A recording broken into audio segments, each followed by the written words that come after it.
GBDA ಮೂಲಕ ಇದನ್ನ ಅಭಿವೃದ್ಧಿಗೊಳಿಸಬೇಕು ಅಂತಕ್ಕಂಥದ್ದು ಸರ್ಕಾರ ಒಂದು ಹುನ್ನಾರವನ್ನ ನಡೆಸ್ತಾ ಇದ್ದಾರೆ. ಈ ಭಾಗದ ರೈತರು ಇವತ್ತು 200ನೇ ದಿನಕ್ಕೆ ಈ ಒಂದು ಹೋರಾಟವನ್ನ ಕೈಗೆತ್ಕೊಂಡಿದ್ದಾರೆ.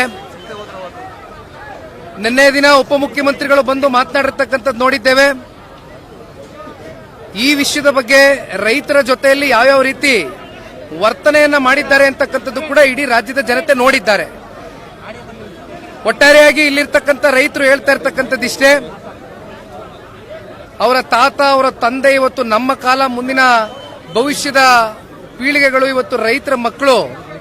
ಇಲ್ಲಿ ಯಾರು ಕೂಡ ದೊಡ್ಡ ದೊಡ್ಡ ಜಮೀನ್ದಾರರುಗಳೇನಿಲ್ಲ, ಎಲ್ಲ ಕೂಡ ಸಣ್ಣ ಮಟ್ಟದಲ್ಲಿ ರೈತರಾಗಿ ಸಣ್ಣ ಪುಟ್ಟ 10 ಗುಂಟೆ 20 ಗುಂಟೆ ಜಾಗವನ್ನ ಇಟ್ಕೊಂಡಿರ್ತಕ್ಕಂಥ ರೈತರೇ ಬಹುತೇಕ ಇರ್ತಕ್ಕಂಥದ್ದು.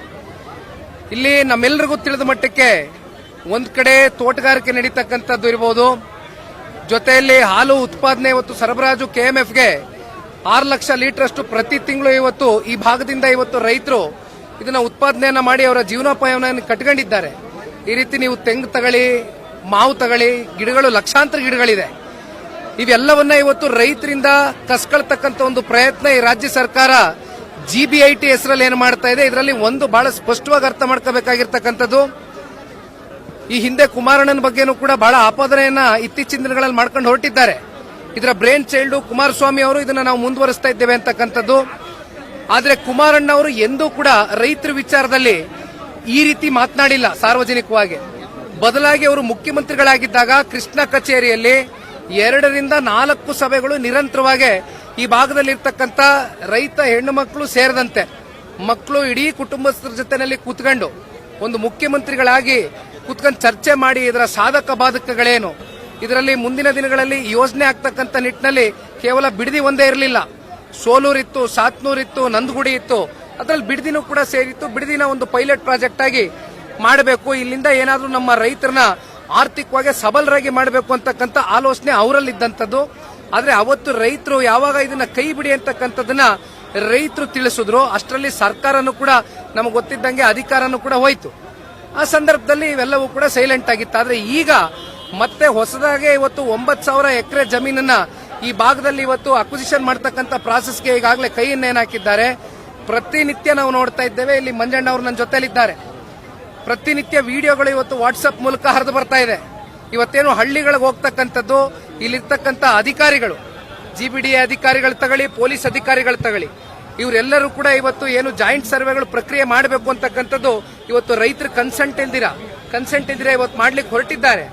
ರೈತರುಗಳು ಆಕ್ಷೇಪಣೆ ವ್ಯಕ್ತಪಡಿಸಿದಂತ ಸಂದರ್ಭದಲ್ಲಿ ರೈತರ ಮೇಲೆ ಇವತ್ತು ಒಂದ್ ಕಡೆ ಅದನ್ನ ಯಾವ ರೀತಿ ಕಿತ್ಕೋಬಹುದು ನಯಾನೋಜಕ್ಕಿನ್ ಮಾತಾಡೋದು, ಕೊನೆಗೆ ಅವರು ನಾವು ಕೊಡಕ್ ಆಗದೇ ಇಲ್ಲ, ನಾವು ಪ್ರಾಣ ಬಿಟ್ಟರು ಸರಿ, ನಮ್ ಜಾಗ ನಾವು ಕೊಡ್ಲಿಕ್ಕೆ ಸಿದ್ಧ ಇಲ್ಲ ಅಂದಾಗ ಅವರನ್ನ ಮತ್ತಿನ್ಯಾವ ರೀತಿ ಬೆದರಿಕೆ ಹಾಕಿ ಇವತ್ತು ಈ ಜಾಗವನ್ನ ಕಸ್ಕೊಳ್ಬಹುದು ಅಂತಕ್ಕಂಥದ್ರ ಬಗ್ಗೆ ಇವತ್ತು ಈ ರಾಜ್ಯದ ಗೌರವಾನ್ವಿತ ಉಪಮುಖ್ಯಮಂತ್ರಿಗಳು ಅವರ ಈ ಪಾಪ ಅದೆಂತದೋ AICT ನಿರ್ಮಾಣ ಅಂತಾರಲ್ಲ ಸ್ವಾಮಿ, ಇಲ್ಲಿ KIDB 910 ಎಕರೆ ಅಕ್ವಿಸಿಷನ್ ಆಗಿದೆ.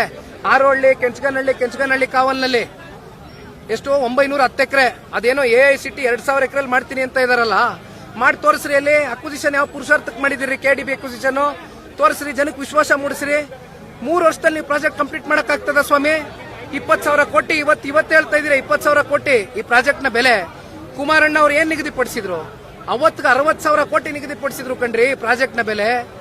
ಇವತ್ತು ನೀವು 3 ರಿಂದ 4 ಲಕ್ಷ ಕೋಟಿ ಪ್ರಾಜೆಕ್ಟ್ ಬೆಲೆ ಆಗಬೇಕಾಗಿತ್ತು. ಇವತ್ತು ಎಷ್ಟು ಕೊಡಬೇಕಾಗಿತ್ತು ನೀವು ರೈತರಿಗೆ ಕಾಂಪನ್ಸೇಷನ್? ಅವತ್ತು ಕುಮಾರಣ್ಣ ಅವ್ರು ಎಕರೆಗೆ 30 ಲಕ್ಷ ಕೊಡ್ತೀನಿ ಅಂದಿದ್ರು, ಆನ್ಯುಟಿ ಕೊಡ್ತೀನಿ ಅಂದಿದ್ರು ಪ್ರತಿ ವರ್ಷ. ನೀವೇನ್ ಹೇಳ್ತಾ ಇದೀರಿ ಈಗ?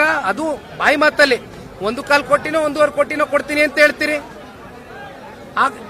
ನಿಮ್ ಹತ್ರ ಕೊಡಕ್ ದುಡ್ಡಿದ್ಯಾ? ಇನ್ನ ಅದೆಂತದ ಮಾತೆತ್ತಿದ್ರೆ ಇಲ್ಲೇನೋ BMRDA ಇಂದ ಸಾಲ ತಗತೀವಿ 2,950 ಕೋಟಿ, ಇನ್ನ ಬಾಹ್ಯ ಸಾಲ ಅಂತ ಹೇಳ್ಕೊಂಡಿದ್ದೀರಿ. ಎಲ್ಲಿಂದ ತಗೋಬರ್ತೀರಿ ಇನ್ನೊಂದು 17,000 ಕೋಟಿನ? 3 ವರ್ಷದಲ್ಲಿ ಪ್ರಾಜೆಕ್ಟ್ ಕಂಪ್ಲೀಟ್ ಮಾಡಕ್ ಆಗ್ತದ ಉಪಮುಖ್ಯಮಂತ್ರಿಗಳು? ಯಾವುದೇ ಕಾರಣಕ್ಕೂ ಯೋಜನೆ ಕೈ ಬಿಡಲ್ಲ, ಕಾನೂನು ಇದೆ, ನಾವು ಕಾನೂನು ಮೂಲಕ ಮಾಡೇ ಮಾಡ್ತೀವಿ ಅಂತ ಹೇಳ್ತಾರೆ. ನೋಡಿ ಒಂದ್ ಮಾತು ಹೇಳ್ತೀನಿ, ರೈತರ ಮೇಲೆ ಉಪಮುಖ್ಯಮಂತ್ರಿಗಳು ಇವೆಲ್ಲ ದಬ್ಬಾಳಿಕೆ ದೌರ್ಜನ್ಯದ ಮಾತುಗಳೇನು ಆಡ್ತಾ ಇದ್ದಾರೆ. ಇವತ್ತೇನಾದ್ರೂ ಅವ್ರ ಸ್ಥಾನದಲ್ಲಿ ಪಾಪ ಉಪಮುಖ್ಯಮಂತ್ರಿಗಳಾಗಿದ್ದ ಕೂತಿದ್ದಾರೆ ಅಂದ್ರೆ ಜಿಲ್ಲೆಯ ಜನತೆ ಅವರಿಗೆ ರಾಜಕೀಯವಾಗಿ ಆಶೀರ್ವಾದ ಮಾಡಿರೋದ್ರಿಂದ ಕೂತಿದ್ದಾರೆ. ಅವ್ರು ಇವತ್ತು ತೊಡೆ ತಟ್ಟು ಮಾತಾಡ್ತಾ ಇರಬಹುದು, ನಾಳೆ ಅವ್ರ ತೊಡೆನ ಮುರಿತಕ್ಕಂಥ ಶಕ್ತಿನೂ ಸಾಮರ್ಥ್ಯನೂ ಇವತ್ತು ರೈತರಿಗಿದೆ. ಅದು ಮುಂದಿನ ದಿನಗಳಲ್ಲಿ ನಾವು ಹೋರಾಟ ಇಲ್ಲಿಗೆ ಕೈ ಬಿಡ್ತಕ್ಕಂಥದ್ದಲ್ಲ. ಇದು ಪಕ್ಷಾತೀತವಾದಂತ ಇಲ್ಲಿ ಯಾವುದೇ ರಾಜಕೀಯ ಬೆರೆಸ್ತಕ್ಕಂಥ ಪ್ರಶ್ನೆ ಇಲ್ಲ ಅಂತ ನಾನು ಪ್ರಾರಂಭಿಕವಾಗಿ ಮಾತನಾಡಬೇಕಾದ್ರೆ ಹೇಳಿದ್ದೇನೆ. ಮತ್ತೆ ಹೇಳ್ತಾ ಇದ್ದೇನೆ, ಸಮಯ ಬಂದು ಅಂತ ಏನಾದರೂ ಸಂದಿಗ್ಧ ಪರಿಸ್ಥಿತಿಯನ್ನ ನಮ್ಮ ಈ ಸರ್ಕಾರ ನಮ್ಮ ರೈತರಿಗೆ ದೂಡಿದ್ರೆ ನಾವು ಇಲ್ಲಿಂದ ಸೀದಾ ಒಂದು ರೈತ ನಿಯೋಗ, ಈ 3,500 ರೈತ ಕುಟುಂಬಗಳು, ಇವತ್ತು 15,000 ಜನಸಂಖ್ಯೆ ಇವತ್ತು ವಾಸ ಏನಿದ್ದಾರೆ, ಎಲ್ಲರ ಸಮೇತವಾಗಿ ಇವತ್ತು ವಿಧಾನಸೌಧವನ್ನ ಲಗ್ಗೆ ಮಾಡ್ತಕ್ಕಂಥದ್ದಷ್ಟೇ ಅಲ್ಲ, ಮಾನ್ಯ ಮುಖ್ಯಮಂತ್ರಿಗಳನ್ನ ಭೇಟಿ ಮಾಡಿ ಈ ಪ್ರಾಜೆಕ್ಟ್ ನ ಕೈ ಬಿಡಿಸ್ತಕ್ಕಂಥದಕ್ಕೆ ರೈತರ ಜೊತೆ ನಾವು ನಿಲ್ತೇವೆ. ಏನ್ ತಪ್ಪು ಮಾಡಿದ್ರಪ್ಪ ಅವರು?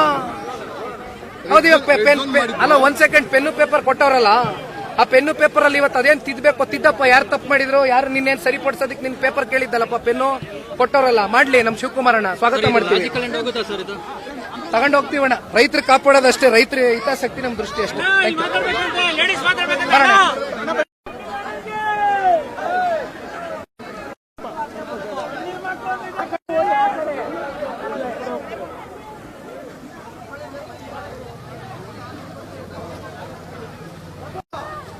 ಹೆಚ್ಚಿನ ವಿಡಿಯೋಗಳಿಗೆ ಪ್ರತಿಧ್ವನಿ ಯೂಟ್ಯೂಬ್ ಚಾನೆಲ್ ಸಬ್ಸ್ಕ್ರೈಬ್ ಮಾಡಿ, ಬೆಲ್ ಐಕಾನ್ ಕ್ಲಿಕ್ ಮಾಡಿ.